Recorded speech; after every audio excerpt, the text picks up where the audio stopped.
Podcasts are cool.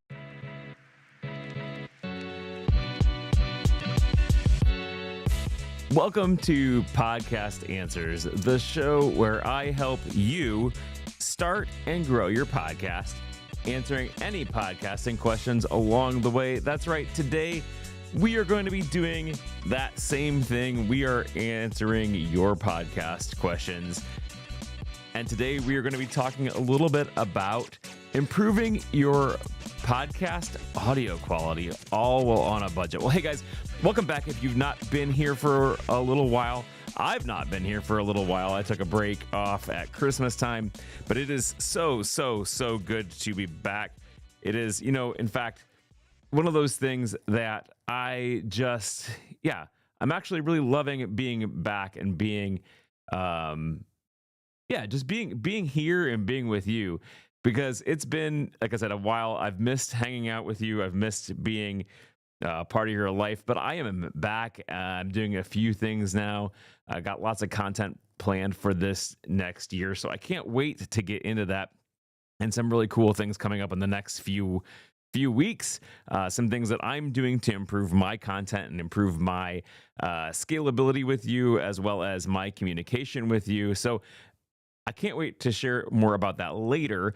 But first, today, we are going to be talking just a little bit about how to improve your audio quality, all well on a budget. Because I know not everybody does this for money.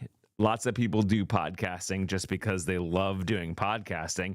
And honestly, I love doing podcasting too. So that means that you can't always count on the fact that you have lots of money that is disposable to you for this. So what are we talking about today? There's a few things that we can do to improve our audio quality all on a budget. First thing is you can change your recording environment. So if you're recording in your kitchen, if you're recording anywhere where there's lots and lots of noise, it's a big room, it's maybe got hardwood, you're going to have a lot of audio reflections and refractions, and you're going to hear that in your show. So what can you do to actually improve that quality of your audio quality? What you can do is you can record in a small carpeted room or closet to reduce the echo. I've heard of a lot of people going into their closet that's in their room, and the reason for that is because there's a lot of clothes that are in there that will take those sound waves and will actually make them so that they're not going to bounce back and forth on and you're going to hear that in your recording. So again, record in a small room, carpeted room, or even a closet because it has lots of clothes in there. And then you can also use blankets and pillows and foam panels to dampen your sound reflections also. So if let's say you're maybe not going to record in a closet, but you can get pillows that are next to you on your bed, if you're recording on your bed, or somewhere just that the audio is not going to go away from you as you talk and then bounce off of something hard and come back. That you can hear that a lot of times if you're listening into a podcast that is recorded in a larger room. You can tell that it's recorded in a larger room because you're going to have all of those sound refractions. So then avoid also rooms with hard surfaces like tiles or hardwood. My living room is a large room. It's carpeted, but the kitchen is hardwood. And so what that's going to do is that's going to make it so that your sound bounces back and it's not going to be great. The next thing that you can do is make sure that you are using great microphone technique. If you're watching me on Instagram or YouTube right now, you will see one of the things that I am doing is I am really close to my microphone. In fact, I am like almost on top of it. I like to say if you could lick it like an ice cream cone, you're probably close enough. And so stay 6 to 8 inches from your microphone for a consistent sound, because if you come back and you're back here and then you come forward like this, you're going to have a different sound to your voice. So stay 6 to 8 inches from your microphone for a consistent sound. Again, now if you're on video, that is going to make it a little bit harder because your mouth is going to be in the way. And so you're probably not going to want to to do that. But that also comes to my next point, is speak across the microphone rather than directly into it. So again, if you're watching me on YouTube or Instagram or whatever right now, you can see that I am moving. I'm talking. I have it placed just to the right of my mouth, and I'm talking kind of across it, not right into it, because that also does a couple things.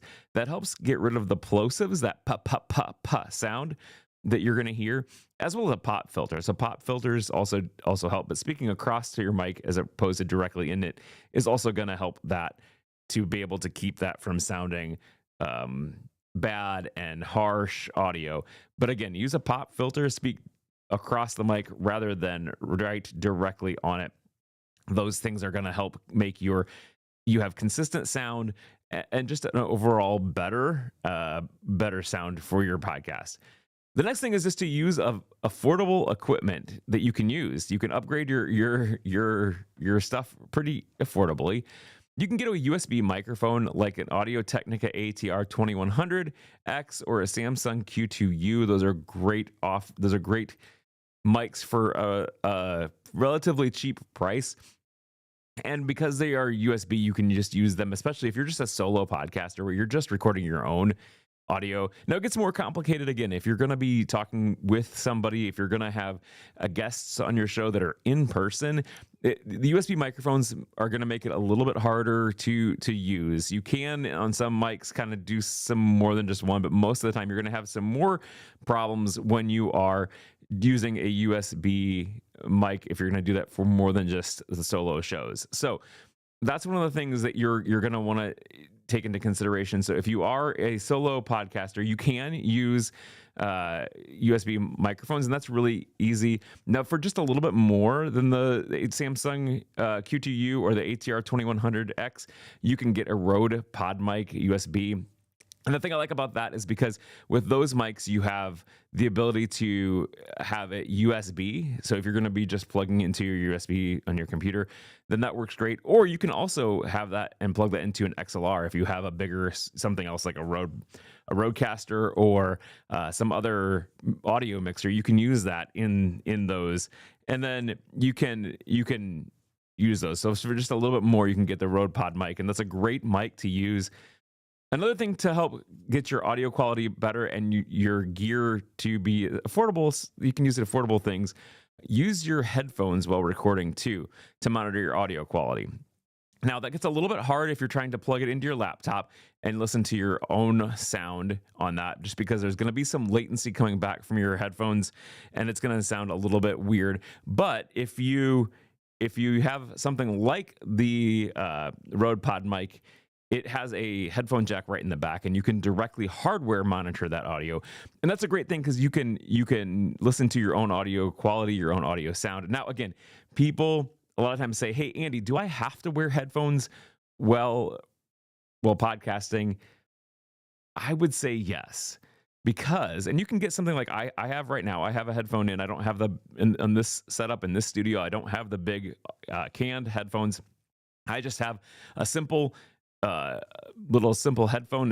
It is wired. You can't see it. It's coming down the back of my neck, but I am listening to myself as well as the audio that I'm playing in the background, because the way that I do record having what I call live to tape. In other words, I am playing all of the audio sounds. I am playing all of the mics, anything that I'm doing live, I play as I record, and then I'm done. When I'm done, I don't have to add those tracks in later. So for me, I do wear headphones, and again, you get used to the sound of your voice. So the reason you do that is because that way you can hear yourself in your headphones to know if you are the same volume as maybe if you do have a guest, or your sound or whatever. So that is one of the reasons that you do wear headphones. Now, some other things that you can do for upgrades and make your sound better is you can use some free software solutions too, like Audacity or GarageBand. Those are great for editing and also noise reduction. Both of those tools have some tools in them for reducing noise, as well as just, plain simple editing. But what you can do is put a compressor and a normalizer on your audio levels, especially if you're having multiple guests, but even on your own, you want to have some compression and some normalization to your audio. What that does is the compression takes the high sound and the low sound and kind of squishes them. So it makes a more consistent sound. So that way, when you're talking low, it's the same as if you're talking really loud. And so it doesn't have like it's not hard on your listeners' ears to when you have some compression on your audio. So that's one of the things that you're going to want to do for your audio is use something like GarageBand or Audacity. Those are both free options. I use Adobe Audition, but I like it because it has some more advanced features in it. But if you're on a budget, you can use something like Audacity or like GarageBand because both of those things are free. You can get them really easily for your computers. GarageBand is going to be for your Mac. Audacity is for either. And then you do some compression to that, and it makes the sound a whole lot better. You're going to also want to reduce your background noise with some built-in filters. You'll want to play with those. There's not really a good hard, fast setting that I like to use. Every time that I start editing a client of mine's podcast, I use a different I try to get that sound better. So I use some different tools in that to make that sound good. So you just have to play around with that. But there are definitely some tools in filters in your digital audio workstation that you're just gonna be able to make your sound better. Another thing that I like to use is a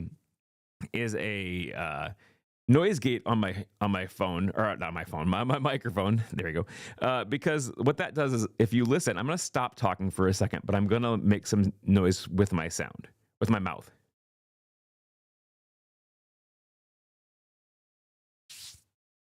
I rubbed my hands together, and you only heard that very last little bit as it got too loud. And the reason for that is it's a noise gate. And what that does is it closes the mic off once the input gets so low. So if I stop talking, my mic is essentially muted until that noise level gets loud enough that it opens that gate. And the reason you want to do that is because what that does is that allows your any background noise to be kind of cut out. Now, if you are in a loud, noisy environment where there's an air conditioning, the noise gate is going to sound weird because it's going to cut off and maybe open a little bit, or you'll still hear that. And as you stop talking, that sound is going to go away. So you want to do some simple fixes for your audio, like turning off fans and AC and appliances while recording, just because even with the noise gate, that is going to sound a little bit weird in the background. So again, you're going to want to probably not be doing have those sounds on when you're recording. But again, it's really super simple. I mean, if you're recording for, let's say, 30 minutes, having the air conditioner off for 30 minutes or the fan off for 30 minutes, it may get hot in your room, but it's going to make your audio sound a lot better. The other thing you can do to help reduce noise is record during quieter times of the day. So if you know that your family, say you have a family of 4 little kids, I love kids. I love having my kids. I've got kids that range from 20 all the way down to 10. And so when they're home, the house is rambunctious. There is lots of things going on in the house when the kids are home. So if I'm going to be recording at home, I'm going to want to take that time when they're at school or away or in bed, because that allows the house to be quieter and less likely that those random noises are going to make it into my podcast. You want to make your podcast sound professional. You're going to want to make it sound like there's not people in the next room. So get into a quiet place, get into a small room with lots of carpet and clothes or things that are going to absorb your sound. And also make sure you turn off your fans, your AC, record during quiet times. And then the last thing that's going to be tip for you is put your phone on airplane mode to avoid interference. So that's not only for dings and buzzes and things like that, because, even if I have my phone and my phone is sitting next to me right now, but if somebody texts me, my phone is going to vibrate on the table, and you're probably going to hear that because it's sitting close to my microphone arm, and it's going to take that buzz and it's going to get into my microphone. But the other thing too is that the radio interference too. So it doesn't happen nearly as much as it used to, but back in the day, I can remember you could almost anticipate when a phone call was going to come in if you were using your computer, because the speakers would get like a buzz on them right before the phone rang. And so there's that radio interference also. So put your phone on airplane mode to avoid your distractions to avoid also any radio interference that may come in, as well as just getting distracted. Because I know that for me, if my phone buzzes, I'm going to try and look down on it. I'm going to lose my train of thought, and it's not going to work well. So those are some simple things that you can do right now to help improve your audio quality, all on a budget. You don't need lots of expensive equipment. Yes, as you move up in quality in your podcast, you're going to probably want to get better equipment, but you can start with what you have right now and improve your audio quality right now. So guys, thank you so much for joining me. Welcome back. It's a new year, 2026. I'm happy to help you provide content for your show to help you improve your podcast. But you know what, guys, if you need help, if you have questions for me, I am available for one-on-one consulting. You just go to podcastanswers.com/contact and fill out that form, and you will get directly in my inbox, and we can work one-on-one. I can help you start your show. I can help you grow your show. I can edit your show for you. We can do it. We can make you a master of podcasts. Have a great week, guys, and keep podcasting.